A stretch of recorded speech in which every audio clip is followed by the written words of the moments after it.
창세기 후반부 족장사입니다. 12장부터 50장까지. 지난 시간까지 우리는 창세기 1장부터 11장, 하나님의 천지 창조 이후의 태초의 역사, 원 역사를 돌아봤습니다. 핵심은 네 가지 사건이죠. 1장 하나님의 창조, 그리고 에덴 동산에서 하나님의 말씀을 어기고 선악과를 먹었던 그 인간의 최초의 죄악, 범죄. 그로 인해서 죄와 사망이 우리 안에 틈타고 들어오게 되죠. 이때부터 하나님의 구속사, 하나님의 인류 구원을 위한 역사는 시작됩니다. 태초 전부터 하나님은 계획이 있으셨어요. 네. 우리는 하나님처럼 완전함으로 창조된 피조물이 아니에요. 하나님의 말씀에 따라 하나님께 영광 올리며 살아갈 수 있도록 창조된 피조물입니다. 네. 그래서 인간의 죄로 인해서 하나님은 인류를 노아와 8 식구를 제외하고 홍수로 심판하십니다. 그리고 다시는 물로 심판하지 않겠다는 약속을 노아와 8명의 가족들에게 무지개 언약으로 약속을 해주시고, 다시 노아의 세 아들 셈, 함, 야벳이 70족속으로 번성되는 모습을 우리는 성경에서 보았습니다. 근데 이렇게 70족속으로 다시 번성된 인류가 창세기 11장에서 바벨탑을 세우면서 하나님 앞에 정말 또다시 용서받지 못할 큰 죄를 범하게 됩니다. 창세기 11장의 바벨탑 사건은 인간의 죄가 극에 달한 상태를 보여줍니다. 하나님께서 홍수 심판 이후에 다시는 물로 인간을 심판하지 않겠다고 하셨는데, 인간들은 그 말씀을 처음에는 믿고 있다가 시간이 흐르면서 다 잊어버렸어요. 하나님께서 우리를 또 심판하실 것이다. 하나님을 불신합니다. 하나님을 불신하고 하나님을 신뢰하지 않을 때 마귀의 역사는 본격적으로 시작됩니다. 바벨탑을 지으면서 자기 이름을 내자. 2번 다시 물로 심판을 당하지 말자. 하나님의 권위에 정면으로 도전합니다. 이건 정말 용서받지 못할 사건입니다. 그런데 하나님은 그럼에도 불구하고 인류의 구원을 위해서 노아와 8명의 식구를 택하셨듯이 전 인류 민족 중에서 하나님은 한 사람을 택하십니다. 그 사람이 아브라함입니다. 그리고 하나님은 주권적으로 이 한 사람 아브라함을 통해서 인류의 구원의 역사를 이루어 나가시기 위해서 하나님은 아브라함에게 아주 놀라운 명령을 하십니다. 이 명령은 창세기 12장 1절로 3절에 기록된 하나님께서 아브라함에게 하신 최초의 약속입니다. 우리 다 같이 12장 1, 2, 3절 읽어봅니다. 다 같이 시작.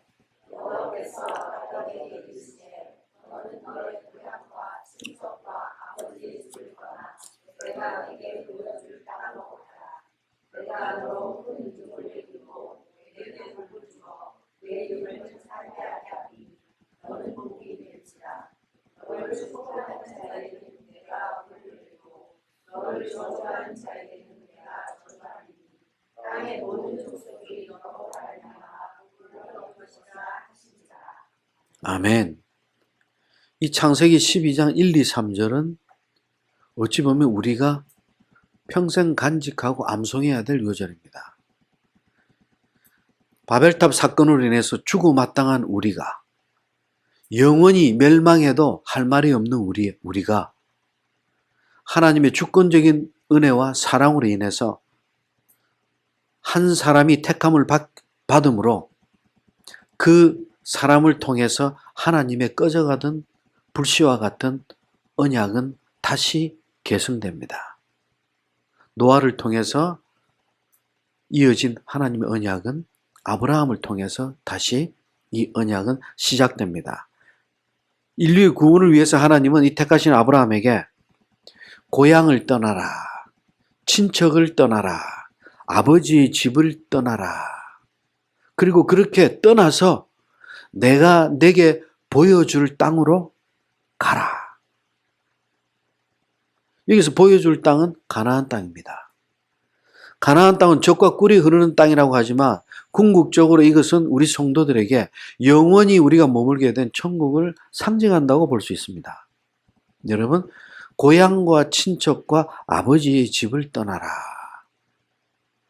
어찌 보면 너무 지나친 명령 같기도 합니다. 사람의 인간의 정, 같이 더불어 사는 그 사랑과 온정을 무시하라, 버려라, 세상의 정을, 사사로운 정을 끊으라.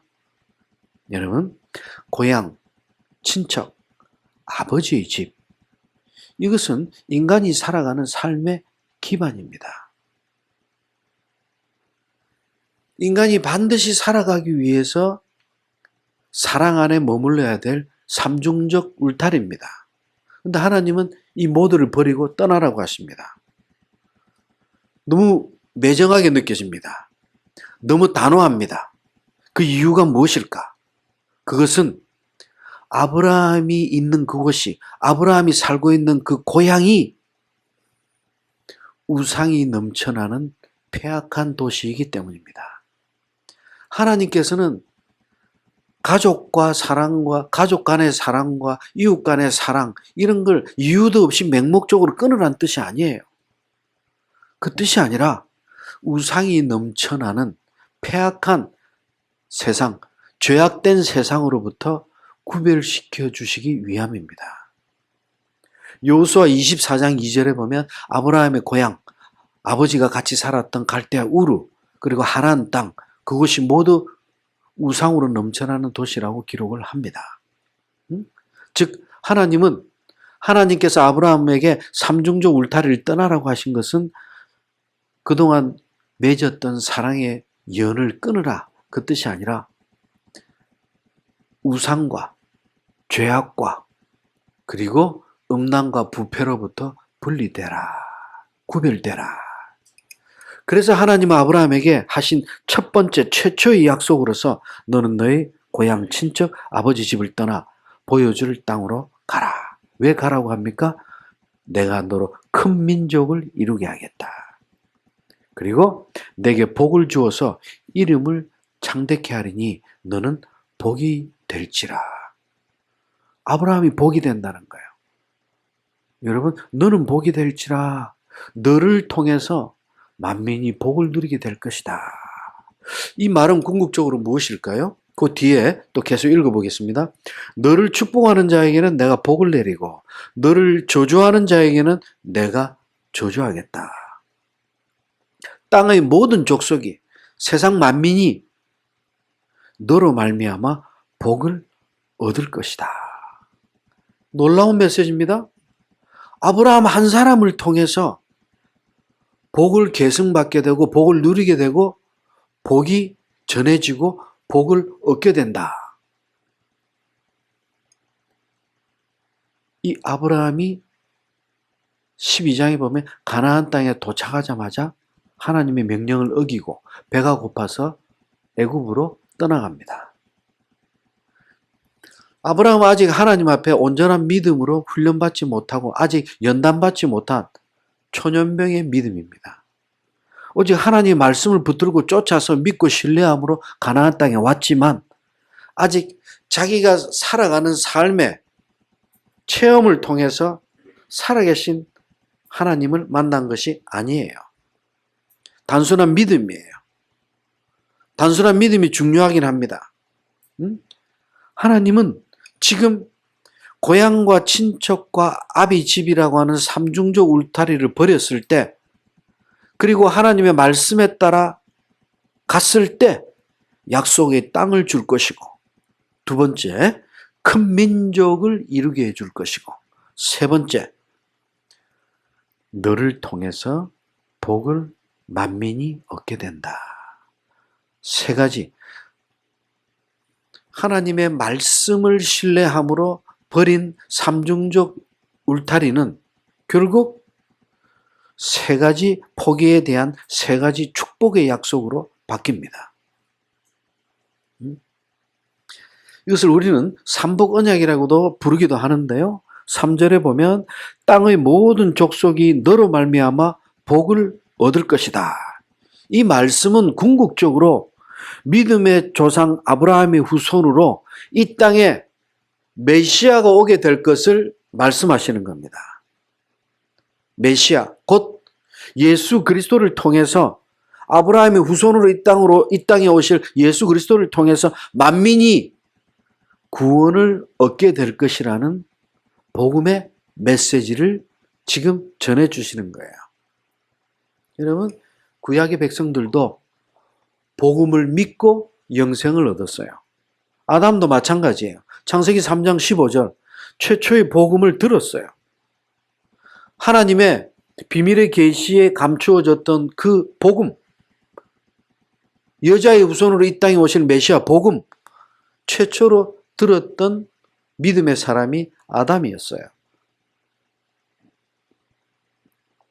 지금 이 창세기 12장 1, 2, 3절에 하나님께서 아브라함에게 최초로 해주시는 이 언약, 약속, 이 삼복 언약은 궁극적으로 그 아브라함의 후손을 통해서 이 땅에 오실 메시아, 예수 그리스도를 통해서 만민이 구원을 얻게 될 것을 전하는 복음의 메시지다.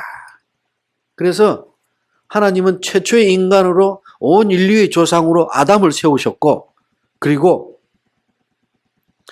노아 홍수를 통해서 인류 홍수 대심판을 통해서 이후에 노아를 통해서 노아를 언약의 조상으로 세우시고, 그리고 이제 온 인류의 믿음을 위해서 그 조상으로, 믿음의 조상으로 아브라함을 지금 부르시는 장면이에요. 아직은 믿음의 조상으로 변화되지 못했어요. 이제 그렇게 변화되어 갈 것입니다. 아니, 하나님께서 그렇게 인도해 주실 것입니다. 모든 것이 하나님이 하시는 거예요. 그래서 아브라함은 갈대아 우르를 떠나서 하란에 있을 때, 하란까지 이사를 가서 아버지가 거기서 데라가 죽고, 이후에 즉각적으로 하나님의 말씀에 따라서 가나안 땅으로 넘어오게 됩니다. 하란에서 가나안 땅은 대략 한 500km 가까이 됩니다. 그런데 히브리서 11장 8절에 보면 아브라함은 왜 내가 이곳을 떠나서 가나안 땅으로 가야 하는지, 또 어떻게 어떤 길로 가야 되는지 아무것도 모르고 떠났어요. 오직 말씀에 의지해서 오직 믿음으로 떠났다고 기록합니다. 아멘. 하나님, 500km가 넘는 이 머나먼 땅을 가야 된다면 내 가족뿐만이 아니라 식솔들, 함께하는 모든 도움의 종들, 식솔을 다 함께, 그리고 가축들, 소유물 다 싣고 이 큰 자산들을 함께 해서 500km 가까운 그 이상의 길을 가야 되는데, 하나님, 왜 떠나야 되는지 이유라도 알려주십시오. 그리고 떠나야 된다면 어디로 어떻게 가야 되는지 구체적인 방법을 저에게 좀 일러주십시오. 하나님, 간구합니다. 구체적으로 기도하기를 원하고 구체적으로 응답받길 원합니다. 했을 법해요. 오늘날 우리 성도들 그렇게 기도 잘 하지요. 구체적으로 낱낱이 하나님, 적어도 내 남편은 스카이는 나와야 되겠고, 연봉은 얼마가 돼야 되겠고, 키는 얼마 이상이 되고, 어느 정도 지혜롭고, 그러한 구체적인 계획을 세워놓고 자신의 평생의 발레자가 될 사람을 찾기를 간구하는 경우가 있어요. 저는 그런 기도를 들어본 적이 있어요. 여러분, 허무맹랑입니다. 난감합니다. 여러분, 어떤 사람을 만날지, 어쩌면 내가 만나야 될 사람은 대학도 못 나온 사람일 수도 있어요. 어쩌면 내가 만나는 사람은 연봉도 제대로 받지 못하는 사람일 수도 있어요. 어쩌면 내가 만나는 사람은 내가 생각한 것보다 전혀 다른 인물일 수가 있어요. 우리가 하나님 앞에 아뢰기를 원한다면 하나님이 기쁘신 뜻에 따라 내 삶이 인도함을 받기를 원합니다. 그런 사람을 만나길 원합니다. 하고 하나님의 계획이 어떠신지 하나님의 뜻을 따라가야 되고 그 뜻을 물어야 돼요. 아브라함이 그랬어요. 비록 아직 믿음은 보잘것없어요. 아직 어찌 보면 단순한 믿음이에요. 하나님이 내게 하시는 명령은 확실히 믿는다고 하는 순수한 믿음 하나는 있는 사람이에요. 그 이상은 없어요. 그래서 그 순수함으로 순전한 믿음으로 왜 떠나야 하는지 어떻게 가야 하는지도 모르고 길을 떠났어요. 그렇게 해서 가나안 땅으로 왔어요. 여러분, 실로 온전한 믿음입니다. 온전한 믿음입니다. 어떤 청년이 좋은 대학을 졸업했어요. 유학도 갔다 왔어요. 세상에 좋은 직장도 얼마든지 가질 수 있어요. 근데 어느 날 기도하는 중에 예배하는 중에 하나님 음성을 듣고 너는 너의 삶을 내게 헌신할 수 있겠느냐? 온전히 나를 위해 내 시간을 양보할 수 있겠느냐? 이 음성이 진정 하나님 음성인지 알기 위해서 작전기도 들어갑니다. 그리고 자기 안에 기도할 때마다 안에 기쁨과 믿음의 확신과 확증이 계속 담대하게 주어집니다. 하나님의 뜻인 거예요. 하나님의 뜻인 거예요. 그러면 이제 내가 청년된 입장으로 이 길을 가야 되는데 이 길은 세상과 고리를 끊어야 될 길이에요. 세상의 모든 것들을 뒤로 한 채 오직 하나님만 바라보고 나아가야 될 길이에요. 앞으로 어떻게 살아야 될지, 내 인생을 누가 책임질지, 왜 가야 되는지 이런 걸 몰라요. 하나님이 부르셨다고 하는 믿음의 확신으로 그 길을 첫 발을 디디는 거예요. 여러분, 아브라함의 믿음, 온전한 믿음입니다. 믿음의 조상으로 연단받을 자격이 있는 자예요. 자격이 있는 자. 그리고 이 아브라함은 인류 최초로 성경에 기록된 히브리인이 됩니다. 히브리인은 뜻은 강을 건넌 자라는 뜻이에요. 유브라데 강을 건너왔다는 뜻이에요. 그리고 이사야 41장 8절 하나님의 벗이라고 불릴 정도로 변모해 나갑니다. 자, 이것이 이제 창세기 12장으로부터 시작되는 족장사, 믿음의 조상 아브라함의 시작입니다. 하나님은 에덴 동산에서 죄를 짓고 떠난 아담으로부터 아벨을 택하고자 하셨으나 아벨이 형 가인에게 살해당합니다. 이를 위해 하나님은 주권적으로 셋을 택하셔서 메시아의 조상으로 세우십니다. 그렇게 해서 아담, 셋으로 이어지는 이 메시아의 계보는 극도로 타락한 세상으로부터 노아를 택하시고 그리고 바벨탑 사건 이후 패악한 인류들 가운데서 하나님은 아브라함을 택해서 구속사를 이루어 나가고자 하십니다. 이것은요, 앞으로 오실 메시아, 거룩한 씨를 보존하시기 위한 하나님의 주권적인 선택입니다. 아멘? 그래서 우리는 성경 66권을 읽을 때 단순히 스토리텔링으로 그냥 역사적인 관점에서 쭉 볼 게 아니라 성경 66권 안에는 이 땅에 메시아를 보내고자 하시는 그리고 이 땅에 오신 메시아 그리고 앞으로 다시 오실 메시아 그분에 대한 하나님의 비밀의 계시가 담겨져 있는 거예요. 아멘? 모두가 하나님의 주권적인 선택입니다. 우리하고는 우리의 공로나 자격은 아무 관계가 없어요. 이렇게 비록 시작은 연약한 믿음이었지만은 드디어 아브라함이 하나님 앞에 믿음으로 굳게 서는 아브라함 인생의 클라이막스, 하나님 앞에 참된 믿음을 드러내는 놀라운 사건이 생깁니다. 아브라함이 75세에 하란을 떠났습니다. 가나안 땅으로 와서 25년 동안 믿음으로 살아가면서 겨우 100세가 돼서야 아들 하나 얻었어요. 그 아들이 이삭입니다. 오직 지난 25년 동안 미지의 땅 가나안으로 와서 오직 하나님의 언약, 하나님께서 아브라함을 통해서 세상의 무별처럼 번성케, 자손을 번성케 해주시겠다는, 그리고 아브라함을 통해서 만민이 복을 누리게 해주시겠다는 하나님의 언약 하나 믿고, 하나님의 말씀 하나 믿고 25년 동안 기다려 얻은 유일한 아들 이삭이에요. 이스마엘은 언약의 씨가 아니기 때문에 하나님은 그를 통해서 후손을 잊지 말라고 하셨어요. 오직 내 씨는 이삭이다. 왜? 이삭이 언약의 자손이기 때문입니다. 왜? 하나님이 그렇게 택하셨기 때문에. 응? 아브라함 100세에 낳은 아들 이삭. 자기 전부를 다 준다 해도 부족함이 없는, 자기 생명보다 더 고귀한 이 아들, 독생자 이삭.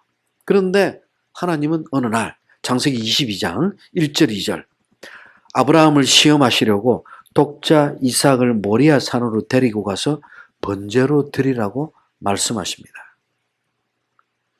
처음에 하나님의 명령이 들렸을 때 설마 하면서 믿을 수가 없었습니다. 내가 잘못 들은 건 아니겠지.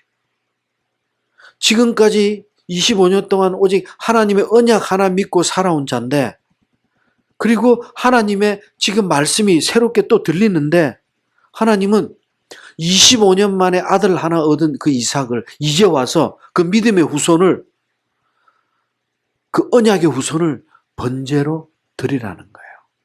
번제로. 여러분, 번제가 무엇인지 아실 겁니다. 번제는요, 완전히 태워서 드리는 제사입니다. 아직 그 번제의 규례가 제정되지는 않았어요. 레위기에 가서 제정이 됩니다. 그러나 번제를 태워서 드리는 제사라는 것은 이미 알고 있습니다. 예? 번제는요, 이삭을 번제로 드리라고 하는 것은 이삭을 제물로 삼아서 배를 갈라서 가죽을 벗기고, 그리고 뼈를 마디마디 잘라 각을 떠서 하나님 앞에 온전히 태워서 온전한 섬김의 모습을 예배로 올리는 거예요. 아버지로서 과연 할 수 있을까? 그리고 이 명령이 과연 하나님께서 내게 주신 정당한 명령인가? 참된 하나님의 음성인가? 내가 마귀의 이야기를 잘못 들은 것이 아닌가? 하나님께서 어떻게 그런 잔인한 명령을 내릴 수가 있을까? 응? 도무지 다른 건 다 이해할 수 있어요. 아들 이삭을 하나님께 드릴 수도 있어요. 그런데 두 가지가 이해가 안 돼요. 첫째, 하나님은 오직 이삭이라야, 언약의 씨요 이삭이라야, 이삭만이 메시아의 조상이 될 수 있다고 하나님께서 직접 말씀하셨어요. 이삭이 없이는 메시아가 이 땅에 올 수가 없어요. 근데 하나님께서 직접 그렇게 선택하셨는데 어찌 하나님께서 이삭을 번제로 드리라고 하시는가? 말이 앞뒤가 맞는 것이 아니지 않는가? 그리고 두 번째, 하나님은 사람을 제물로 드리는 것은 가증스러운 아주 악한 짓이라고 말씀하셨어요. 뒤에 율법에서 나옵니다. 아직 나오지 않았지만 하나님께 제물로 드리는 것은 당연히 인간의 죄를 대신할 희생 제물, 짐승으로 드리라고 하셨어요. 제사의 방법입니다. 사람을 제물로 드리라고 하나님은 하시지 않았어요. 응? 뒤에 보면 레위기 18장, 신명기 12장 보면은 인신제사, 사람을 제물로 드리는 제사가 얼마나 악하고 가증스러운지 하나님이 직접 말씀하십니다. 그러나 하나님께서 어찌 독자 이삭을, 인간을 제물로 사용하라고 하시는가? 이 두 가지만큼은 도저히 이해할 수가 없어요. 하나님의 고귀하신 성품에 맞지가 않아요. 인신제사를 드린다는 것은 오히려 하나님의 고귀하신 그 이름, 하나님의 영광을 가리는 거예요. 하나님은 이삭을 드리라고 하는 합당한 이유가 없어요. 특별한 설명도 없어요. 정말 아브라함 너무나 힘듭니다. 견딜 수가 없습니다. 일생일대에 이보다 더 어렵고 힘들고 아픈 적은 없었습니다. 그럼에도 아브라함은 하나님의 명령대로 아들을 모리아 산으로 데리고 갑니다. 그리고 아들을 묶어서 두 손을 묶어서 제단에 올리고 하나님께 번제의 제물로 드립니다. 칼을 들어서 하나님께 드립니다. 이미 드렸습니다. 바로 그때 여호와의 사자가 이야기합니다. 창세기 22장 12절. 그 아이에게 손대지 말라. 아무 일도 하지 말라. 내 하나밖에 없는 아들 독자까지도 아끼지 아니하였으니 이제 내가 하나님을 경외하는 줄을 아노라. 여러분, 아브라함이 칼을 들어서 아들 이삭을 번제로 온전히 드리고자 할 그때 하나님은 여호와의 사자를 통해서, 천사를 통해서 막으십니다. 렘브란트의 이 유명한 성화 그림이 지금 우리 예배당 통로에 있습니다. 정말 위대한 메시지입니다. 여러분, 아브라함이 아들 독자 이삭을 정말 자기의 창자가 끊어지는 듯한 아픔을 당하면서까지 아들 이삭을 하나님께 드리고자 할 때 하나님께서 바로 그 순간 그 칼을 든 손을 막으시면서 창자가 끊어질 듯한 아브라함의 마음보다 사실 그것과 비교할 수 없는 더 큰 아픔을 하나님이 겪고 계셨어요. 아브라함이 창자가 끊어질 듯한 아픔으로 이삭을 드리듯이 하나님 역시 이 땅 모든 죄인들을 위해서 하나밖에 없는 독자 예수 그리스도를 세상의 제물로 드린 것입니다.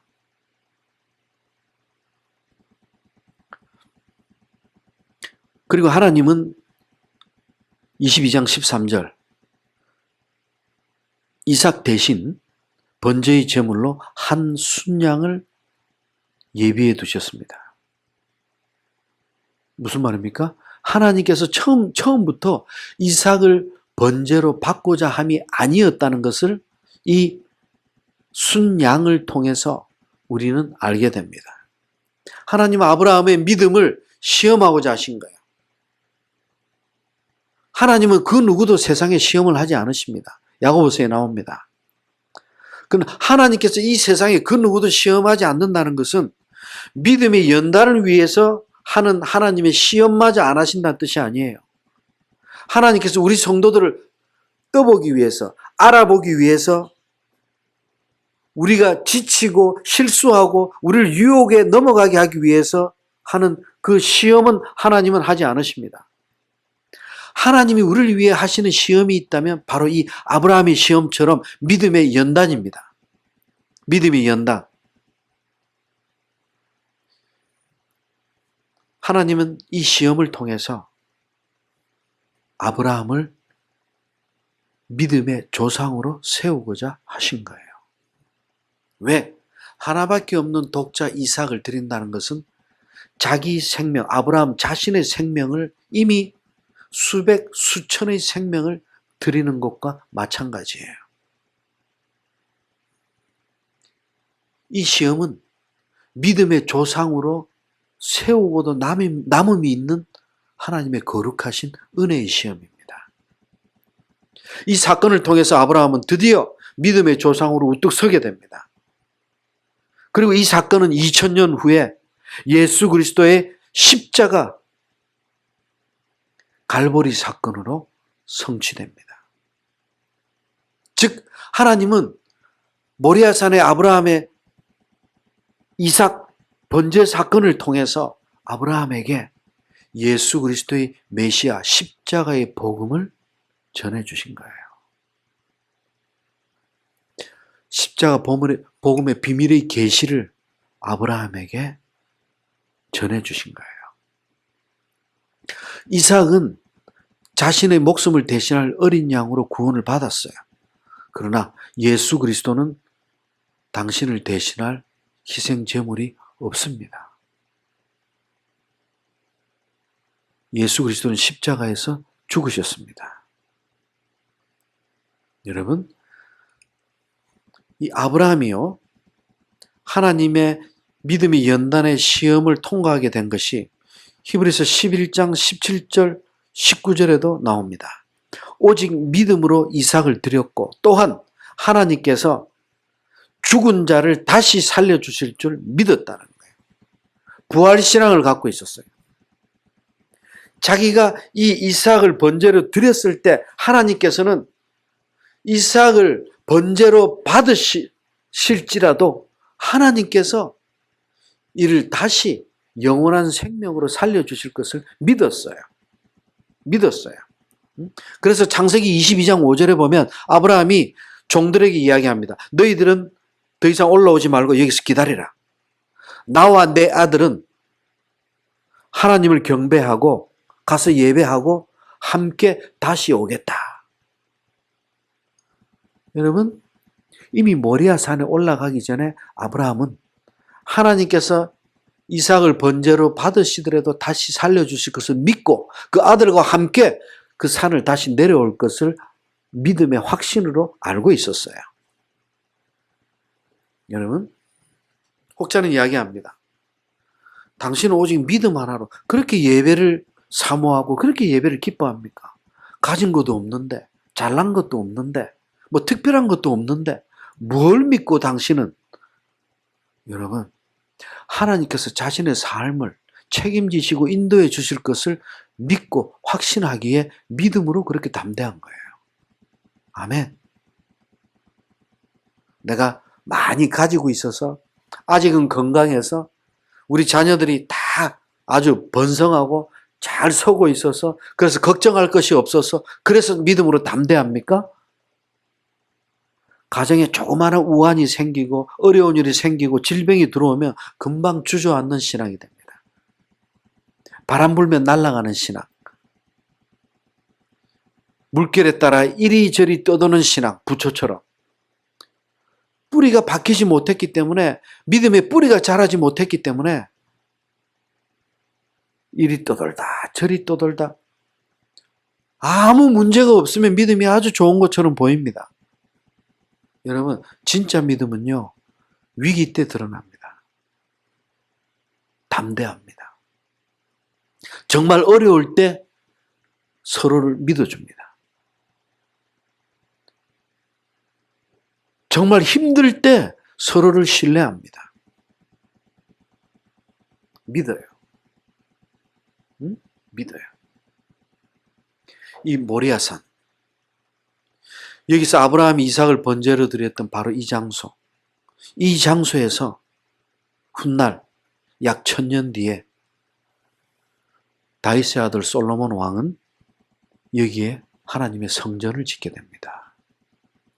그리고 다시 1000년 뒤에 이 근처에서, 이 자리에서 예수 그리스도께서 십자가 갈보리 사건의 성취를 우리에게 이루어 주십니다.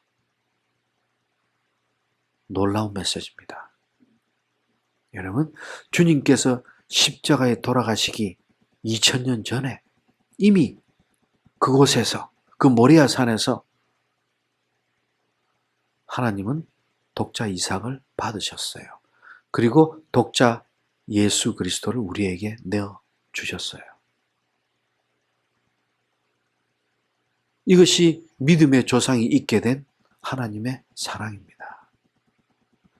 하나님께서 아브라함을 부르시고 택하시고 세우셔서 믿음의 조상이 되게 하시고 그 믿음의 유산을 따라 오늘날 우리가 말씀을 사모하게 하시고 주님 다시 오시기까지 영원한 재림의 소망을 붙들고 세상을 이기는 믿음으로 우리를 지켜주신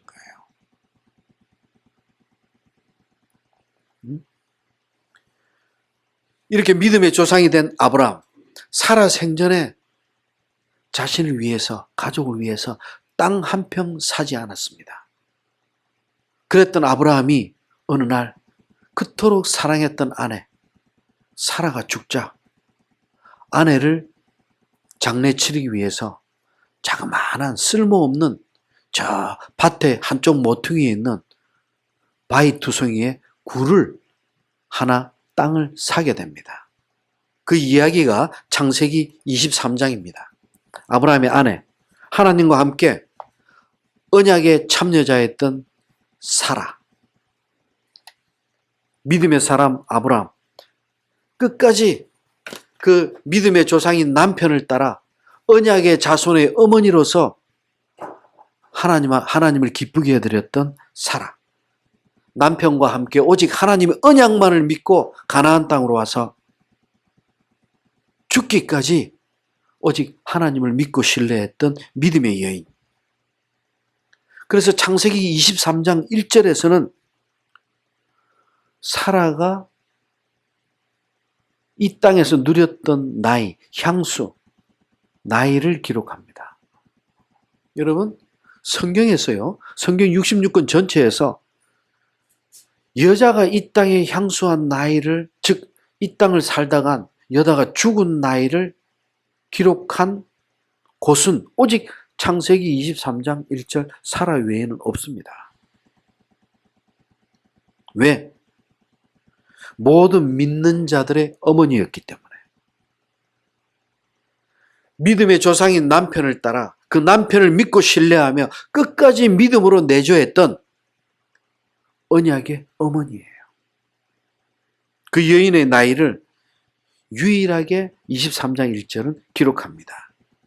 그리고 성경에서 유일하게 한 장 전체를 사라의 장래에 관련된 메시지를 기록합니다.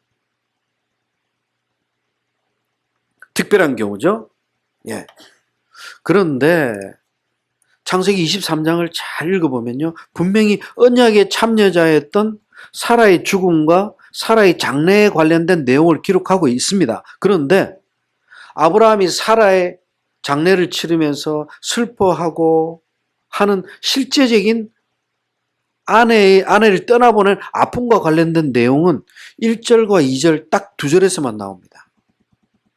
나머지 내용은 아브라함이 아내를 장례 치르기 위해서, 아내를 묻기 위해서 사야 될 무덤, 그 무덤을 사는 방법에 대해서 장황하게 기록합니다. 참 특이합니다.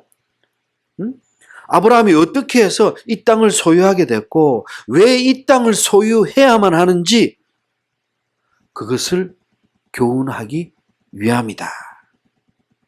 아브라함은 아내가 죽고 나서 아내를 묻기 위해서 에브론이라고 하는 사람이 소유한 그 밭에 막벨라 굴을 매입하고자 했어요. 창세기 23장 11절에 보면 에브론이라고 하는 그 주인이 그 밭을 포함해서 옆에 붙어있는 굴까지 다 공짜로 주겠다고 이야기합니다. 그런데 아브라함은 그 주인의 호의를 정중히 거절합니다. 그리고 끝내 은 400세겔을 주고 그 막벨라 굴을 삽니다. 여러분, 은 400세겔이라고 하면요, 어마어마한 돈입니다. 그 당시에 서민 한 사람의 1년 연봉이 10세겔이었어요. 그렇다면 400세겔이라면 40년치 연봉입니다. 어마어마한 돈입니다. 그 돈을 형편없는 쬐끄만한 땅, 그것도 돌밭이에요. 무덤이에요. 그런 형편없는 보잘것없는 땅을 수백 배, 수천 배의 값을 치르고 삽니다. 아브라함이 왜 이렇게 멍청한 짓을 할까요? 왜 이렇게 뜬금없는 거래를 할까요? 너무 지나친 가격으로 땅을 사들입니다. 자신은 살아 생전에 땅 한 평도 소유하지 않았어요. 죽기까지 유일하게 샀던 땅이 이 막벨라 굴 무덤 하나예요. 이 쓸모없는 땅을 이렇게 어마어마한 돈을 주고 왜 사야 했을까? 왜 그렇게 비싼 값을 치렀을까?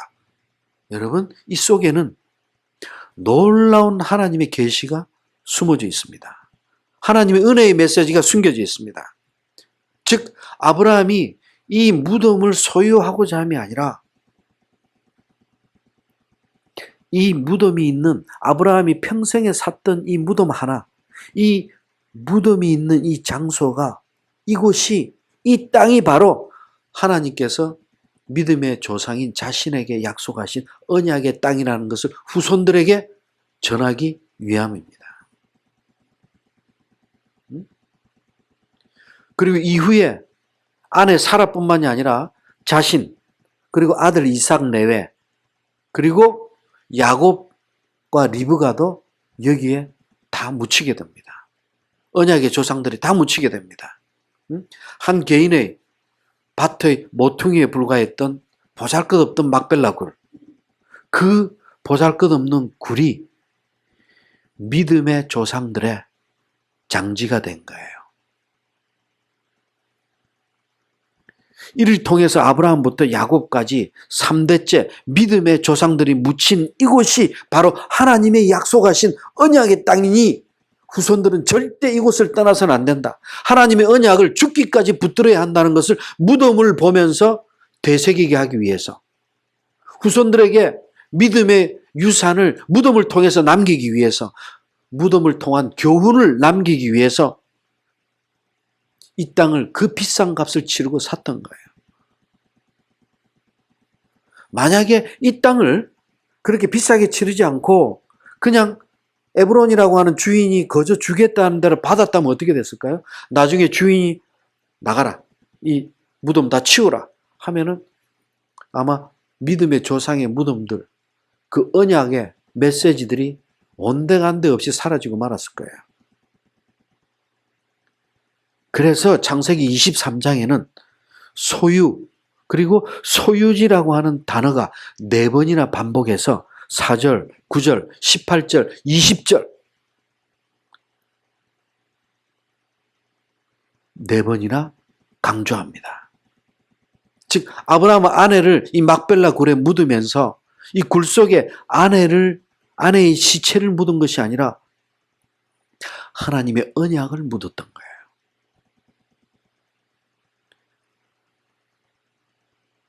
그리고 이 무덤을 통해서 아브라함이 소유한 것은 막벨라 굴이 아니라 하나님의 약속에 대한 믿음을 소유할 수 있었던 거예요.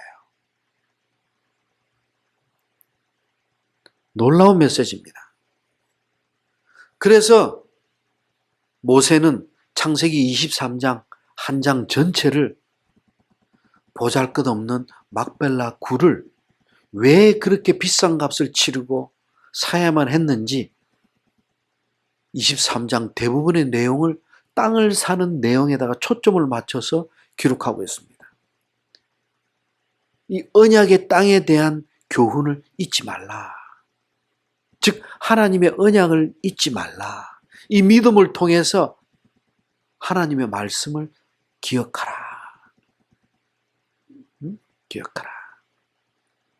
그리고 25장 7절 아브라함은 향년 175세 본인 자신도 죽어서 이 막벨라 굴 속에 아내와 함께 묻히게 됩니다. 그리고 아브라함은 아들 이삭에게 이제 언약의 모든 유산을 물려주고 떠납니다. 아들 이삭도 아버지하고 참 너무나 닮았어요. 아들 이삭은요, 어떻게 보면 아버지 아브라함과 판박이 같은 인생을 살아갔어요. 아버지가 가나안 땅에 도착하자마자 배가 고파서 애굽 땅으로 넘어가서 아내를 누이라고 속였어요. 두 번이나 그랬어요. 창세기 12장, 20장에 기록이 됩니다. 그런데 아들 이삭도 창세기 26장에서 아버지가 했던 것과 똑같이 그대로 배웁니다.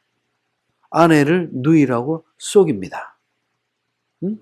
그러니까 아버지가 가나안 땅으로 와서 이삭을 낳기까지 25년이나 걸렸어요. 아들 이삭도 마찬가지입니다. 창세기 25장 20절을 봅니다. 우리 다 같이 창세기 25장 20절 봅니다. 한번 다 같이 읽어봅니다. 시작. 이삭은 40세의 리브가를 취하여 아내를 삼았으니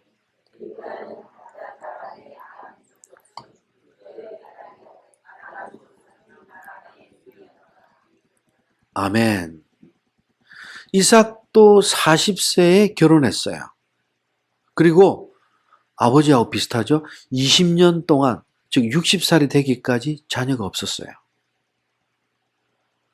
아내 리브가는 20년 동안, 그 오랜 기간 동안 불임으로 고통을 받았어요. 그러다가 한꺼번에 쌍둥이를 잉태하게 됩니다. 창세기 25장 23절.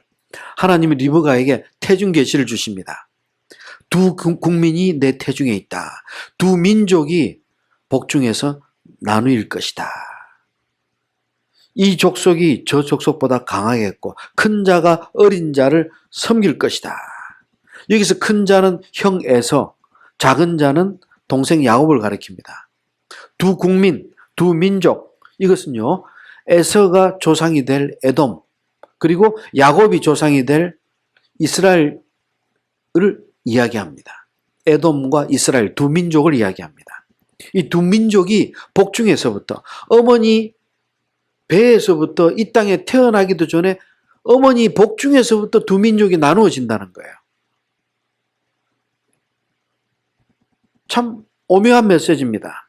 그리고 큰 자가 형 에서가 동생 야곱을 섬길 것이다. 즉 두 형제를 통해서 세워질 나라 에돔과 이스라엘이 적대적인 관계가 될 것이다. 동생이 더 큰 민족의 조상이 될 것이다. 참 특이한 메시지입니다. 여러분, 아담이 아니라 에서와 야곱, 쌍둥이인데 아직 어머니 뱃속에서 태어나지도 않았습니다. 그런데 왜 하나님은 어머니 뱃속에서부터 큰 자가 손해보게 하십니까? 왜 작은 자를 통해서 이스라엘이라고 택하시고 왜 큰형은 버리고 왜 태어나기도 전에 이런 차별을 받아야 됩니까? 무슨 이유가 있어요? 야곱이 뱃속에서 어머니에게 뭐 잘했나요? 에서가 뭐 죄를 지었나요? 아니에요. 아무 조건도 없고 이유도 없어요.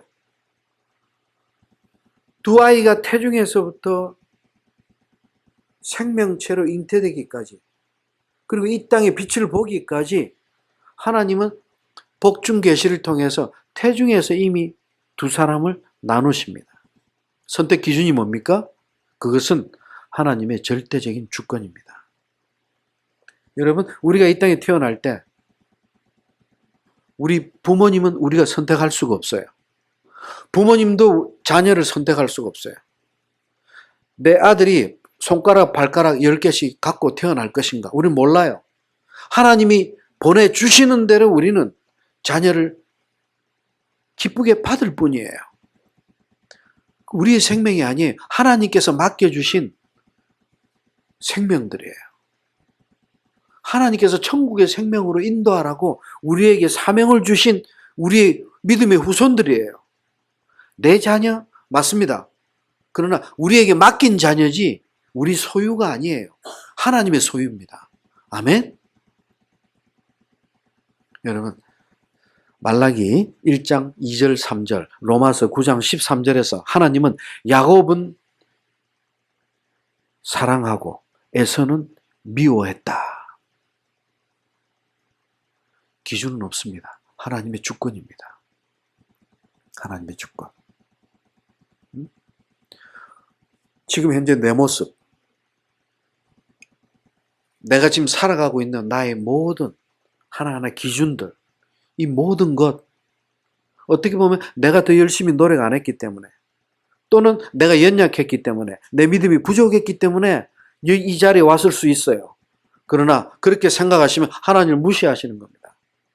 내가 부족하고 못났고 연약하고 모자랐지만 그럼에도 불구하고 하나님께서 여기까지 있게 해주신 하나님의 절대적인 은혜로 지금 우리는 이 삶을 누리는 거예요.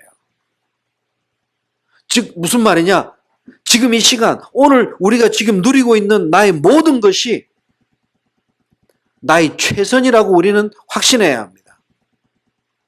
물론 지난 삶을 돌아볼 때 안타까운 순간순간들이 많이 있어요. 후회하고 싶은 시간들도 많이 있어요. 낭비한 세월도 많이 있어요. 맞습니다. 그건 내 모습이에요. 그럼에도 불구하고 하나님은 오늘 이 자리까지 나를 인도하여 주셨어요. 이것이 하나님의 은혜입니다. 그래서 우리는 내가 한 것보다, 내 기준보다, 나의 능력보다, 나의 힘보다 앞으로 남겨진 삶에, 내 인생에 있어서 더 힘차고 더 능력의 삶으로 살아갈 수 있다는 거예요. 각자의 믿음대로, 믿음의 분량대로 누리는 거예요. 믿음의 분량. 나는 태어날 때부터 머리가 나빠요. 우리 아버지는, 우리 형은 대학 보내고 나는 안 보내줬어요. 어려서부터 형한테만 우유 먹이고 나는 없다고 둘째라고 우유 안 줬어요. 항상 형한테는 새 옷 사주고 나는 찢어진 거 물려받았어요. 교과서도 형님이 쓰던 거 물려받고 가방도 옷도 다 물려받아서 나는 내가 직접적으로 누린 복은 없는 것 같아요. 나는 항상 차별받았어요. 여러분, 아니에요. 차남이기에 그렇게 형보다 누리지 못했지만 누리지 못했기에 더 강인할 수 있었고 더 담대할 수 있었고 더 유혹으로부터 싸워서 더 많이 이길 수 있었을 거예요. 여러분, 우리가 보이고 우리가 느끼는 조건이 축복과 징벌의 기준이 아니에요. 우리에게 주어진 상황의 모든 것, 우리 삶의 전부가 하나님의 은혜예요. 버릴 게 하나도 없어요. 버릴 게 하나도 없어요. 무조건적인 하나님의 사랑, 주권적인 하나님의 택하심. 왜? 이스마엘이 아니라 이삭을 통해서, 에서가 아니라 야곱을 통해서 메시아를 보내시겠다고 하나님이 택하셨기 때문에 그 누구도 부인할 수 없어요. 그 누구도 거부할 수 없어요. 불가항력적인 절대적인 하나님의 주권입니다. 주권입니다. 그러므로 하나님께서 우리를 이 땅에 오게 하셔서 누구는 교사가 되게 하시고 누구는 재판장이 되게 하시고 누구는 국회의원이 되게 하시고 누구는 장군이 되게 하시고 누구는 대통령이 되게 하시고 누구는 청소부가 되게 하시고 여러분, 이 모든 것이 절대적인 하나님의 은혜다. 스스로 주어진 삶에 자족하면서 누리는 자, 날마다 하늘의 신령한 복을 누릴지어다. 아멘. 아멘. 세상에 버릴 게 하나도 없어요. 왜? 우리는 당연히 지옥불에 떨어져 마땅한 자들이었어요. 전적인 하나님의 사랑과 은혜로 아무런 조건이나 공로도 없이 그저 택함을 받고 이 복을 누리는 거예요. 아무 세상에 바랄 것이 없어요. 그쵸? 이제 오늘 하룻밤 자고 나면 우리는 내일 하루 멋지게 아름답게 힘차게 최선을 다해 살아갈 때 하나님께 영광이 될 것입니다. 마음껏 누리는 우리의 삶이 되기를 축원합니다. 아멘. 하나님의 주권적인 선택, 반면에 하나님의 주권적인 유기가 있다는 것을 우리는 놓쳐서는 안 됩니다. 여러분, 하나님의 주권적인 선택으로 천국의 백성이 된 것은 정말 이 땅의 최고의 은혜입니다. 그죠? 그런데 하나님의 그러한 절대적인 은혜의 선물이 있는 반면에 하나님의 주권으로 유기된 자들이 있어요. 그들은 영원한 형벌에 처해지게 됩니다. 지옥불에 떨어지게 됩니다. 그렇다면 절대적인 은혜를 받은 자와 절대적인 저주를 받은 자, 얼마나 불공평합니까? 아니에요. 그 누구도 하나님 앞에 그 기준을 말할 자격이 있는 자가 없습니다. 왜? 우리를 포함해서 전부가 영원한 징벌에 처할 자들이었어요. 그들이 지옥에 떨어진다면 그들이 죄로 인함입니다. 아멘? 우리가 천국으로 들림을 받는다면 우리의 공로가 아니라 하나님의 은혜일 뿐이요. 그들이 지옥에 떨어진다면 그들 자신의 죄로 인함이로다. 참 오묘한 것이 하나님의 진리입니다. 그 누구도 설명할 수가 없습니다. 그럼에도 우리는 오직 믿음으로 그를 확신합니다. 그 믿음의 확신, 그 확신이 아브라함을 믿음의 조상으로 인도했습니다. 그리고 그 믿음은 지금 오늘날 우리의 심령 안에, 우리 안에 드디어 우리를 통해서 우리 후손들에게 물려지게 될 것입니다. 우리 이를 믿습니다. 기도합니다. 하나님 감사합니다. 오직 하나님의 은혜, 하나님의 사랑, 오직 하나님의 주권인 줄 믿습니다. 아버지 감사합니다. 오늘도 이런 놀라운 복을 누리게 하시고 내일도 주님 다시 오시기까지, 그리고 우리가 이 땅을 떠나는 그날까지도 오직 믿음으로, 담대한 믿음으로, 승리하는 믿음으로 하나님을 기쁘게 해드리는 믿음 되게 하여 주시옵소서. 감사합니다. 존귀하신 예수 그리스도의 이름으로 기도하옵나이다. 아멘.